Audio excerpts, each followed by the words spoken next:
Assalamualaikum warahmatullahi wabarakatuh. Kembali lagi bersama saya Rexy, tentunya di channel Mr. N. Pada kali ini dan di video ini, saya akan kembali menceritakan satu cerita horor yang tidak kalah seram. Nama tokoh dan tempat sudah disamarkan demi kenyamanan bersama. Tanpa banyak kata-kata lagi, ini dia ceritanya. Tulah.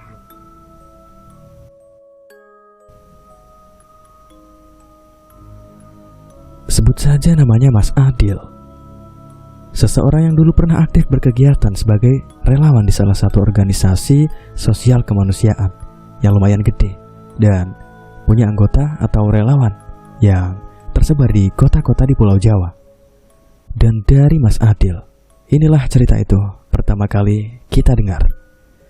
Cerita tentang pengalaman beliau waktu masih aktif di organisasi yang bersangkutan. Ngerasa tertarik, kita mutusin buat nelusurin lebih dalam lagi cerita dari Mas Adil yang emang beliau akuin sendiri. Enggak lah, jika hanya mendengar dari sudut pandangnya. Lalu, dengan bantuan beliau kita dipertemukan sama narsum-narsum lain yang bersinggungan langsung dengan kejadian yang terjadi pada waktu itu. Nyaris sebulan kita mendengar banyak cerita dari banyak sudut pandang. Kami kemudian mencoba merangkainya, menemukan banyak kontradiksi dan tabrakan antara satu versi dengan versi yang lain, yang kemudian kami susun ulang agar lebih mudah dinikmati dan tentu saja tanpa menghilangkan esensi dari cerita aslinya. Dan akhirnya, setelah semuanya tersusun, kami sendiri terperangah. Kisah ini beneran gila, bahkan mungkin lebih horor dari cerita setan manapun, dan bertujuan untuk mempermudah imajinasi dalam menikmati cerita ini. Akhir Juli, di tahun yang tidak bisa disebutkan pastinya, Adil masih mengingatnya dengan baik. Bagaimana sore itu dia duduk terpaku sampai akhirnya ponsel yang sejak tadi tergeletak membuatnya nyaris terlonjak kaget dan membuyarkan fokusnya. Dengan cepat dia raih, tapi hanya ada deret nomor yang tertampil. Entah milik siapa, tapi yang jelas nomor itu tak tersimpan. Adil sempat ragu untuk mengangkat, apalagi dia teringat 2 bulan lalu ketika dia dan tim memberikan bantuan tandon air di salah satu desa di daerah pantai utara yang berakhir kisruh karena bersinggungan dengan atmosfer pemilihan kepala desa yang sedang panas-panasnya. Masalah memang sudah selesai, tapi bukan tak mungkin preman-preman bayaran itu masih berusaha mengincarnya. Itu cuma paranoid, tak beralasan. Adil nekat mengangkat telepon dan mendekatkannya ke telinga. Halo, leres, niki kalian Mas Adil? Suara di seberang begitu lembut, seorang perempuan muda, tapi terdengar asing. Ngapunten Mas, saya Dea. Saya dapat nomor Mas dari Mas Febri. Kebetulan dia cutting saya di kampus. Sekarang jelas sudah bagi Adil. Si penelpon yang mengaku bernama Dea ini adalah adik tingkat Febri, adik laki-lakinya di kampus. Tapi dia masih penasaran, untuk apa anak ini sampai repot-repot meminta nomor Adil dan menelponnya. Kata Mas Febri, Mas Adil aktif di organisasi kemanusiaan. Betul Mas, saya bisa minta tolong. Entah karena apa, tapi saat itu juga Adil langsung merasa tertarik. Mungkin karena dia menyebut nama organisasinya, membuat Adil berpikir bahwa mungkin tentang kegiatan amal atau sejenisnya. Oh, nggih, ada apa ya? Jadi begini Mas. Ada jeda sejenak, tapi terdengar cukup jelas di telepon bahwa Dea sepertinya sedang berbincang dengan orang lain. Tapi entah apa yang mereka bicarakan, seperti sedang berunding. Sekarang ini saya lagi menjalani program KKN. Sudah berjalan 2 minggu dari 1 bulan. Awalnya semua berjalan lancar, Tapi kok sekarang ada masalah di salah satu desa tempat kami menjalankan proker. Terus saya berunding dengan teman satu tim KKN. Dan saya pikir Mas Adil bisa bantu kami. KKN? Apa hubungannya dengan organisasiku? Adil kebingungan. Apalagi lokasi KKN ada di daerah yang jaraknya bisa memakan 3 jam perjalanan jauhnya dari sini. Tapi Adil kepalang dibuat penasaran. Masalahnya apa? Sebenarnya aku tidak yakin, Mas. Dia terdengar ragu. Tapi menurut Mas Adil, apa normal di zaman sekarang masih ada orang gila yang dipasung dan ditaruh di kandang kambing? Apalagi seorang perempuan. Adil merasa dirinya tersengat seketika. Adrenalinnya naik ke ubun-ubun dengan begitu kilat. Rasa keadilan dan kemanusiaannya seakan dilukai, dan itu membuat darahnya bergejolak. Orang normal, sama sekali orang normal. Wes bener kamu menelpon ke sini. Sekarang kamu kasih tahu nama desanya. Nanti aku minta backup untuk membantu evakuasi. Spontan Adil berujar. Mas, nuwun. Nama desanya Srigati. Dia pun menutup telepon dan menaruhnya kembali ke dalam kantong celana jeans. Dia sedikit menggerutu kesal sebelum memutar tubuh ke belakang, ke arah sosok pria berkacamata dengan rambut hitam lurus yang disisir ke samping dengan rapi, yang sedari tadi berdiri seperti orang bodoh di belakangnya itu. Kakaknya Mas Febri nyanggupin. Terus, priye? Dia bertanya, cenderung sedikit menuntut kepada kawan yang memakai alma mater yang sama dengan yang dipakainya. Matanya mendelik tajam. Pria itu tampak terbata-bata menjawab, seakan dia sedang dihakimi oleh dia. Piye apa nih dia? Piye apa nih dasmu? Dia tampak tak mampu lagi menahan emosinya. Bahkan dia mengacungkan jari telunjuknya ke arah dada Gilang, nama pria itu. Ketua tim KKN sekaligus mahasiswa yang paling dekat dengan dia, karena kebetulan mereka berasal dari jurusan yang sama. Ini semua gara-gara kamu. Sabar deh, sabar. Kita lagi di pinggir jalan besar. Walaupun terbakar amarah, omongan Gilang sedikit menyadarkan. Mereka berdua kini sedang berada di pinggir taman alun-alun kabupaten. Dia mengernyitkan mata, mengamati sekeliling. Benar saja, omongan nada tingginya barusan ternyata menarik perhatian beberapa orang yang berada di sekitar mereka. Dia menarik nafas panjang-panjang, berusaha menenangkan hatinya yang sedang kacau balau. Kok bisa? Kamu bilang kamu gak mau disalahin. Sekarang siapa yang pertama usul buat masukin Srigati ke dalam proker? Siapa yang pertama punya inisiatif nekat datang sembunyi-sembunyi walau sudah jelas dilarang? Aku bakal tanggung jawab deh. Oke. Yang penting sekarang kamu tenang dulu. Terus kita balik. Dia melirik ke motor metik milik Gilang yang diparkir tak jauh dari tempat mereka berdiri, membuatnya teringat teman-temannya yang lain yang kini sedang menunggu mereka kembali. Teman-teman yang berpikir bahwa Dea dan Gilang sedang pergi ke kabupaten untuk membeli beberapa kebutuhan proker yang masih kurang. Padahal nyatanya mereka berdua pergi jauh-jauh hanya untuk meminta bantuan kepada siapapun yang bisa memberi mereka bantuan. Dea jadi merasa bersalah. Itu membuatnya marah kian menjadi-jadi. Sapa wae sing ngerti soal Srigati selain kamu dan aku? Dia bertanya dengan dingin. Bahkan dia tak memandang Gilang.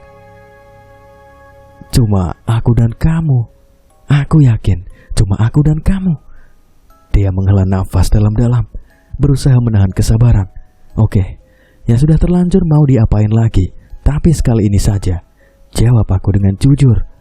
Lalu Dea mendekatkan tubuhnya ke Gilang, berusaha mengintimidasi. Apa niatmu sebenarnya dengan memasukkan Srigati ke dalam proker?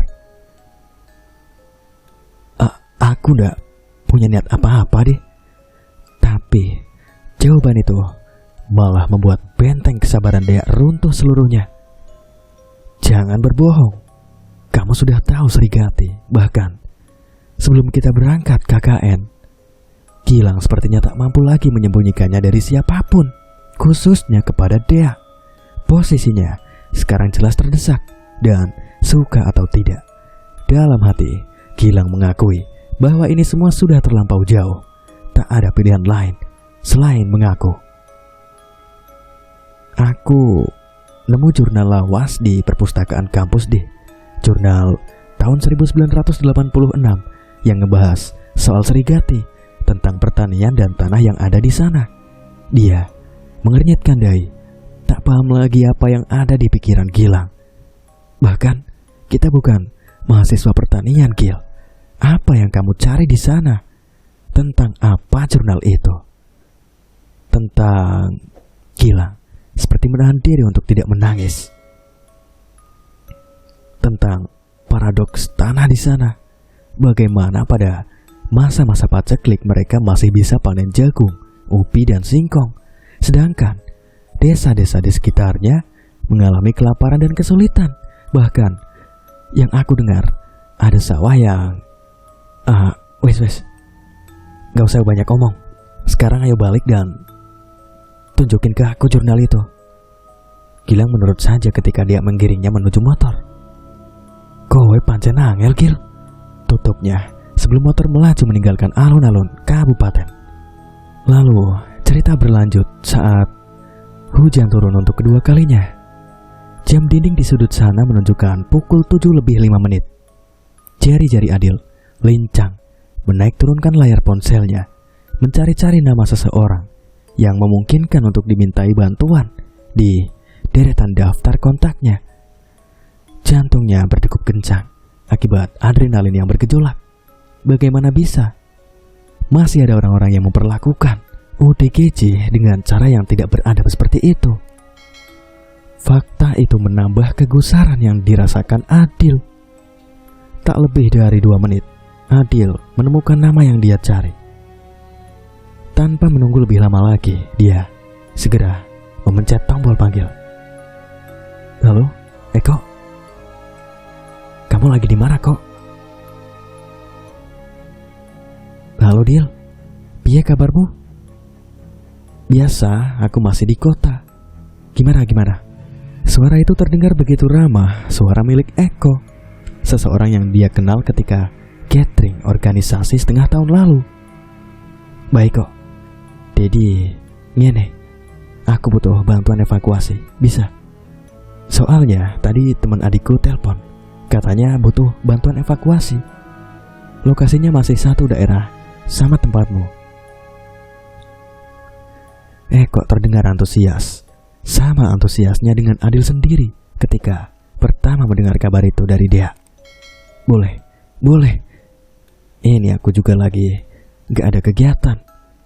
Kirimin saja nama lokasinya sama kontak temannya adikmu itu. Nanti biar aku follow up.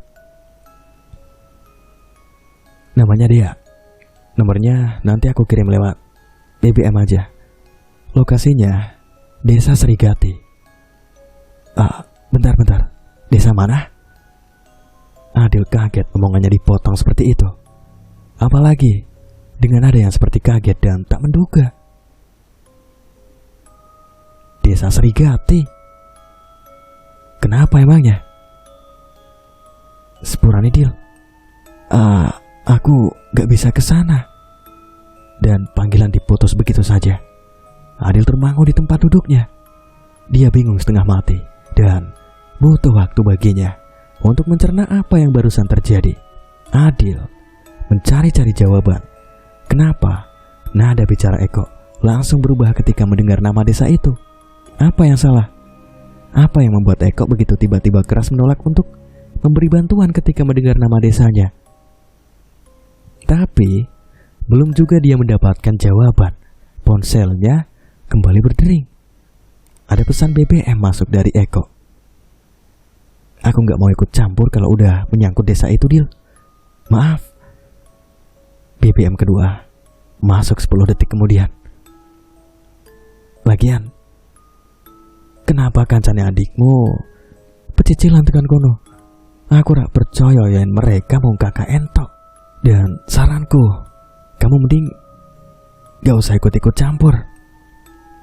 Belum juga dia menemukan jawaban atas kebingungan-kebingungan sebelumnya. Kini ada pertanyaan lain yang menghantam kepala Adil. Ada apa sebenarnya dengan desa itu? Karena memang pada awalnya nama desa Srigati bahkan tidak disebut dalam proposal KKN mereka.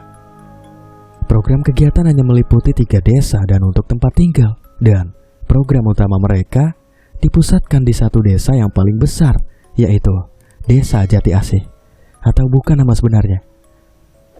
2 desa lain yang lebih kecil, yaitu Dusun Waru dan Kiriwatu, hanya mendapatkan program minor karena 2 daerah itu secara logis dianggap sebagai daerah satelit dan tak bisa dipisahkan dari Jati Asih itu sendiri. Selain itu, ketiga desa tersebut memiliki kesamaan secara kontur. Tanah di sana adalah tanah karst yang kering dan tandus. Setiap musim kemarau datang, dapat dipastikan para warga mengalami kesulitan air bersih. Begitupun di bidang pertanian, tak banyak yang bisa diharapkan. Mereka hanya bisa menggarap tanah ketika musim penghujan tiba. Itu pun hanya beberapa komoditas seperti jagung, ubi atau singkong. Selain itu, tak ada yang bisa mereka lakukan. Para orang tua memilih mengurus ternak yang kemudian nekat merantau ke kota. Dari hasil observasi awal, ternyata sudah ada 3 kali KKN yang dilakukan di Jati Asih. 2 yang awal bahkan dari kampus yang sama dengan kampus Dea. Jadi, otomatis mereka tinggal melanjutkan program-program yang dulu sudah dijalankan, seperti perbaikan saluran air yang diambil dari sumur-sumur yang ada serta edukasi tentang pertanian di tanah kapur kepada para petani. 2 minggu berlalu, semuanya berjalan sesuai rencana. Warga dan Pak Kusno, kepala desa Jati Asih, begitu ramah dan kooperatif. Lalu hari itu tiba. Malam di mana Gilang menarik tangan Dea, mengajaknya menyingkir sejenak dari anak-anak yang lain, menuju ke halaman belakang rumah salah satu warga yang mereka tumpangi. Ada yang ingin dia bicarakan kepada Dea secara pribadi, karena dia pikir cuma Dea lah yang bisa diajak diskusi. Di sebelah selatan desa ada satu dusun. Kemarin aku nggak sengaja. Aku lihat dusun itu sepertinya lebih butuh bantuan. Dia sedikit kaget. Baginya ini terasa begitu tiba-tiba. Dusun apa sih, Gil? Kemarin pas diantar keliling Pak Kusno, seingatku di selatan Jati Asih cuma ada Dusun Waru dan habis itu hutan. Gilang menelan ludah. Dia tampak ragu melanjutkan kalimat berikutnya. Habis hutan itu deh, kan ada jalan kecil yang diplester semen. Ingat kan? Maksudnya jalan masuk hutan. Dusun itu masuk hutan. Gilang jadi tambah ragu. Iya, tapi nggak jauh kok. Masuknya paling 2 kilometer aja. Abis itu udah ketemu sama gerbang dusunnya. Kamu juga ngapain jalan-jalan sampai sana sini, Gil? Batin Dea. Tapi itu tak ditanyakannya langsung. Besok kamu lihat sendiri deh, tapi berdua aja. Jangan bilang anak-anak yang lain. Dahi Dea berkerut, dan sepertinya Gilang paham kalau lawan bicaranya itu curiga kepadanya. Lalu cerita beralih saat di hadapan Dea kini terbentang sebuah hutan yang dipenuhi deretan pohon-pohon jati raksasa yang nyaris semuanya meranggas. Hanya ada beberapa daun yang masih bertahan, seolah menolak gugur di tengah gersangnya tanah ini. Dahan-dahannya meliuk, menyeramkan, seakan tampak seperti figur ratusan manusia raksasa yang sedang menari. Dan di antara rapatnya deretan pohon-pohon itu, nampak satu jalan kecil yang diplester dengan semen, membelah lebatnya hutan. Memori-memori di hari pertama itu terputar kembali di kepala. Bagaimana di tempat ini dulu Pak Kusno menghentikan langkah, menghela nafas, sambil membenarkan posisi kopiah warna hitam yang selalu dipakainya. Ini adalah batas dusun Waru. Saya harap adik-adik ini mampu memaksimalkan program kerja dan selalu ingat untuk menjaga diri dan lingkungan. Tetap fokus dan jangan aneh-aneh. Batas kalian di sebelah selatan adalah hutan ini. Jadi, saya ingatkan sekali lagi. Butuh beberapa saat bagi Dea untuk mengingat utuh kalimat terakhir dari Pak Kusno. Jangan melewati batas. Sekarang, Dea benar-benar menyesali pilihannya. Tak ada lain yang dia inginkan kecuali segera berbalik ke Jati Asih. Bulu kuduknya meremang, tapi belum juga sempat ia mengutarakan niatnya. Gilang lebih dulu angkat bicara. Jalan aspalnya cuma sampai sini. Habis ini kita masuk ke dalam sana. Bentar Gil, aku ingat Pak Kusno pernah. Sudahlah, Gilang memotong omongan Dea. Dan entah kenapa Dea memprotes sedikit pun. Sepertinya rasa takut itu lebih menguasai dirinya. Pokoknya nanti di sana bilang saja kita mau memeriksa sumber air untuk dialirkan ke Waru, Kiriwatu dan Jati Asih. Bicara saja seperlunya. Gil, aku gak mau kalau terlambat. Gilang menarik kembali gas motornya kencang-kencang, membiarkan mereka berdua ditelan hutan yang bagi dia seakan begitu luas dan tak memiliki ujung. Lalu cerita beralih saat 9 tahun lalu. Pada satu malam paling kelam yang tak akan pernah bisa Sarmin lupakan sampai kapanpun, pintu rumahnya digedor-gedor oleh seseorang dari luar. Kala itu sudah lewat tengah malam. Sarmin yang tengah tertidur nyaris terlompat kaget mendengar ribut-ribut di luar. Rasa kantuknya hilang tak tersisa. Langsung ia bangkit dan berlari. Di belakang, bapak dan ibunya menyusul juga dengan setengah berlari dan wajah yang tampak sangat panik. Pintu semakin keras dan semakin sering digedor. Seakan siapapun yang ada di sana juga tak kalah panik dan terburu-buru. Tangan Sarmin langsung menggeser balok kayu penahan pintu dan membukanya dengan segera. Bersamaan, sosok yang begitu familiar segera menghambur masuk ke dalam. Keringat membasahi seluruh tubuhnya, nafasnya pun tersengal-sengal. Namanya Mardi, tetangga sebelah sekaligus teman sebaya. Nyaris saja dia melayangkan pukulan.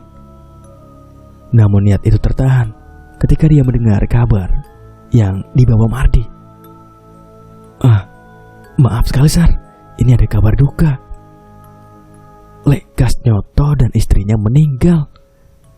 Mardi kemudian menoleh ke belakang, seakan memberitahu Sarmin bahwa di luar sana keadaan sudah ramai, riuh oleh para warga dusun yang berkumpul membentuk beberapa titik di berbagai sudut jalan. Suara kentongan bertalu-talu dipukul sekali demi sekali, menyebarkan tanda Rajapati yang berarti bahwa ada seseorang yang baru saja mati. Sarmin langsung keluar dari rumah diikuti oleh Mardi dan kedua orang tuanya bergabung dengan warga yang kemudian bergerak berbondong-bondong menuju ke rumah Lek Kasnyoto yang letaknya berada di ujung barat dusun. Beberapa dari mereka membawa obor di tangan untuk penerangan karena memang pada saat itu listrik belum masuk di Serigati. Di sepanjang perjalanan, Sarmin berkutat dengan isi kepalanya sendiri. Pikirannya dipenuhi prasangka-prasangka buruk. Ini pasti bukan kejadian biasa, selain karena yang meninggal adalah sepasang suami istri sekaligus.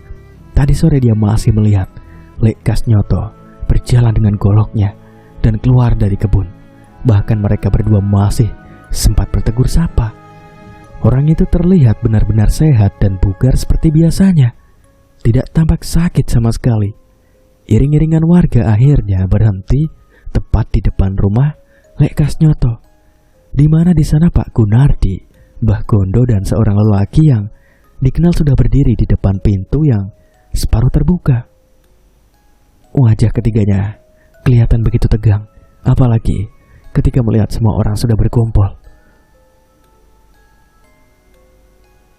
Pak Gunardi, ada apa ini? Salah seorang warga melempar pertanyaan yang diikuti riuh rendah suara yang lainnya.